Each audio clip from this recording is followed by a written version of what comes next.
Salam BUMDes sukses. Ketemu kembali dengan Nutrik Digital Media. Kali ini kita akan mencoba menjelaskan unit perdagangan ya, kelompok usaha perdagangan.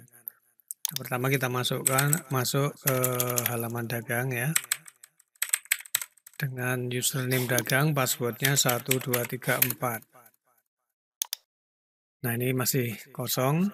Nah yang diperlukan di perdagangan yaitu tentunya kita punya modal dulu. Kemudian nanti setelah kelompok modal ini diisi, kemudian kita akan menyiapkan data pelanggan, data supplier, dan data barang ini. Nah, kita siapkan dulu modalnya untuk belanja nanti ya. Nah, kita bisa diinputkan di jurnal umum atau di menu kas masuk. Ini modalnya. Nah, kita sekarang pakai nyoba dua-duanya biar bisa dibedakan dan dipahami nantinya.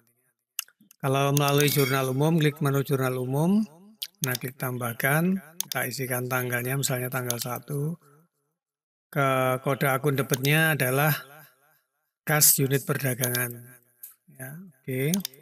Kemudian ini misalnya terima penyertaan modal awal, misalnya kita buat berapa, 100, ya 50 juta ya. Nah 50 juta. Terus kode akunnya sebagai apa itu, kita masukkan, pilih akun kreditnya sebagai modal unit perdagangan. Diklik modal unit perdagangan, kemudian oke. Nah sudah selesai, kita simpan. Ini jika melalui kelompok di menu jurnal umum. Kalau kita melalui kas masuk, ini caranya demikian. Di kas masuk, diklik kas masuk, tambah, ya kurang lebih hampir sama caranya. Misalnya tanggal 2 ya. Nah, kita masukkan kas unit perdagangan.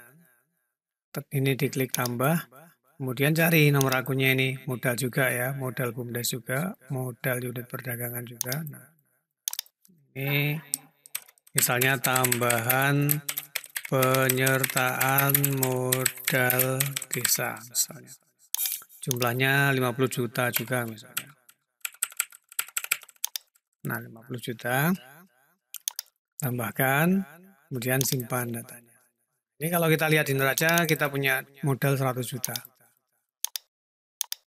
Nah, ini modalnya di sini. Nah, dengan cara yang berbeda tadi dari jurnal umum dan kas masuk, tapi masuknya tetap sama di sini.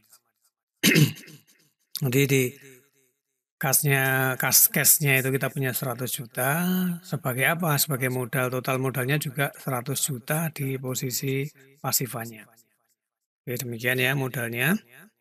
Nah, setelah punya modal, kita setup dulu ini, setting dulu di pelanggan. Nah, pelanggan tuh kalau pembeli-pembeli atau warung, pelanggan yang kita bina atau warga gitu ya.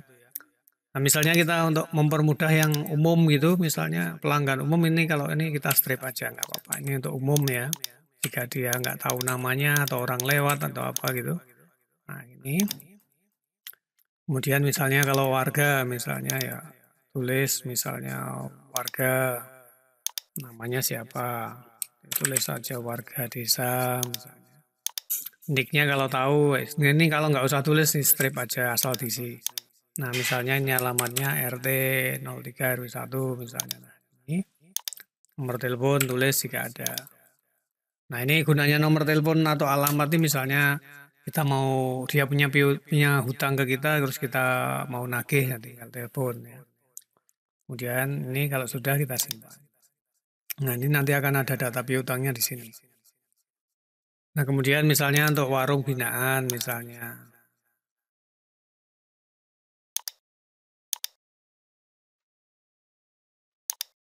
Tuh kalau sudah digunakan kodenya nanti akan ada kode sudah digunakan. Nah ini misalnya warung binaan. Nicknya strip aja, alamatnya mana. Nah misalnya gitu ya. Nomor telepon tulis kalau ada. Simpan. Ya diharapkan ada nomor-nomor kontak. Nah ini ya, setelah kita memiliki data. Nah ini juga bisa kita cetak, misalnya mau kita catatannya mau kita simpen ini, nah ini saldonya ini maksudnya saldo piutang. Kalau dia punya piutang ke kita berapa itu akan muncul di sini. Nah ini bisa juga nanti dilampirkan, diumumkan gitu juga bisa waktu pertanggungjawaban penggunaan keuangan atau operasional apa RAT rapat akhir tahun gitu, pertanggungjawaban gitu nih. Jika ada seperti ini bisa diumumkan, bisa juga tidak. Nah, setelah kita memiliki daftar pelanggan, nah kemudian kita bikin supplier. Gunanya supplier ini nanti jika kita melakukan belanja atau pembelian produk itu kan ada suppliernya. Kita bikin, contohnya misalnya supplier satu, misalnya toko grosir, alamat nama kontaknya siapa, sales ya misalnya. Alamatnya mana?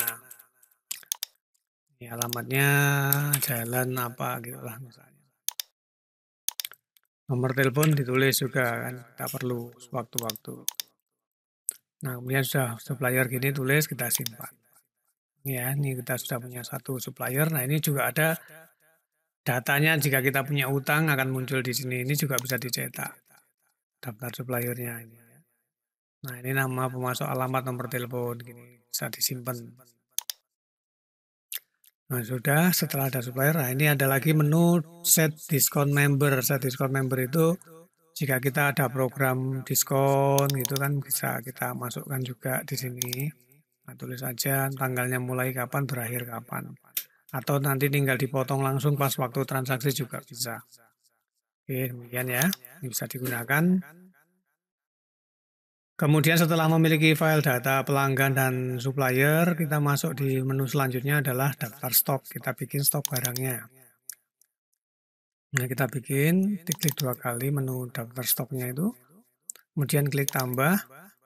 Kemudian misalnya kode barang, kita bikin tes 01, misalnya nama barang. Ini barang tes misalnya, satuannya apa, kita pilih piece atau unit atau apa misalnya kita pilih piece. Nah ini kalau kita simpan belum bisa karena kita harus memasukkan data pemasok di sebelahnya ini. Nah ini kita cari data pemasoknya. Nah ini kita cari, kita pilih toko grosir. Nah ini alamat akan otomatis terisi.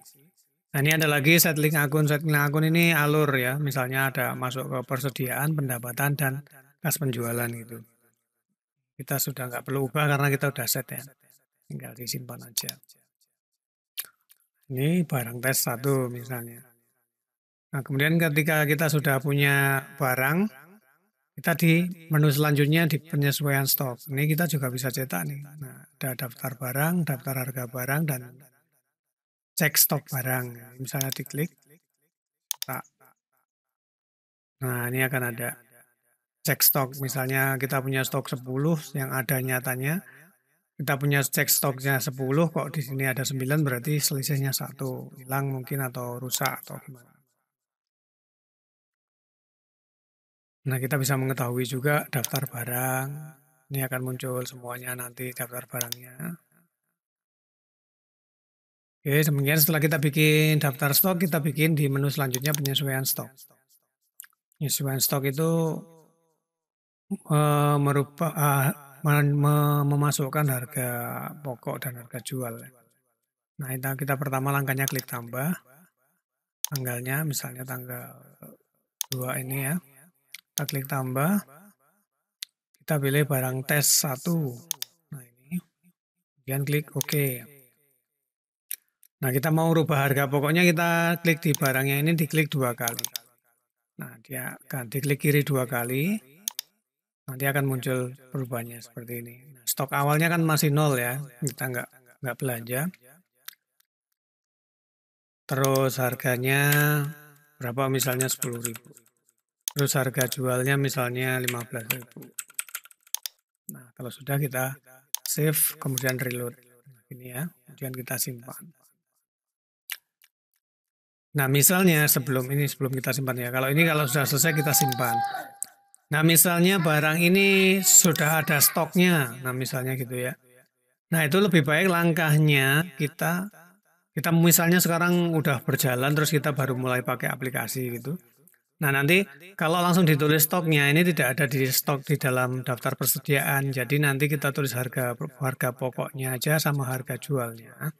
Kemudian kita lakukan transaksi penjualan, nanti akan muncul di daftar stok. Jadi walaupun kita punya stok 100 misalnya, kita jangan tulis dulu 100. Nanti langkahnya kita lakukan di pembelian ini nanti akan muncul daftar stoknya. Ya. Jadi kalau kita langsung tuliskan 100 hanya ada daftar barangnya aja, tapi nilai persediaannya nggak ada. Jadi nanti untuk mengetahui nilai persediaan kita lakukan langkahnya di pembelian. Nah ini karena sebaiknya aplikasi ini digunakan dari awal, tapi nyusul pun bisa. Misalnya sudah berjalan, kita sudah punya stok baru pakai aplikasi gitu. Nah itu bisa. Jadi nanti jumlah stoknya ada 5 misalnya. Nah, kita di sini tetap kita nolkan dulu, terus kita melakukan transaksi pembelian. Nah, transaksi pembelian itu kita beli 5 gitu. Misalnya kita belinya kapan dulu gitu, misalnya dimasukkan. Nah, nanti ada jumlah total stoknya di persediaan. Nanti kita bisa coba ya.